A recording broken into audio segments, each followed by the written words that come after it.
This video provides some practical information about your new Ponto 4 sound processor and explains how to attach the safety line, use the metal spring coupling to connect your Ponto 4, how to position the microphones for optimal performance, how the LED lights can be customized to your preference.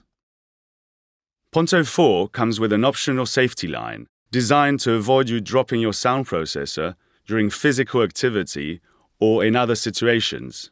The safety line can also be used at first when you are getting used to wearing your sound processor. The safety line is simply attached to the sound processor by pulling the end through the attachment in the sound processor. Use the tar tool to support.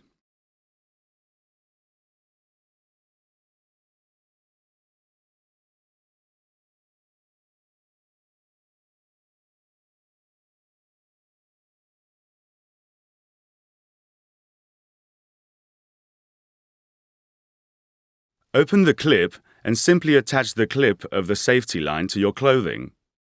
Please make sure the safety line is not pulled, as the sound processor could be disconnected from the abutment.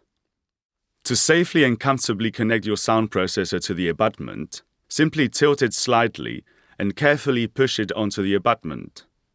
It is important to keep hair out of the way during connection. Once connected, make sure the sound processor is positioned vertically with the microphone inlets horizontally. This is to get optimal performance from the directional microphone system. Please note, it is also important that the sound processor does not touch anything, for example, the ear, skin, or a hat. This can cause feedback.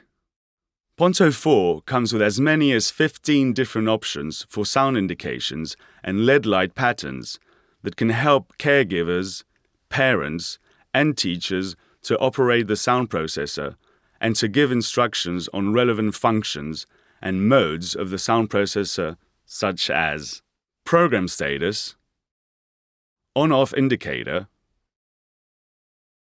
volume level, sound processor warnings and alerts. Your hearing care professional can set sound and LED indications to match your preferences.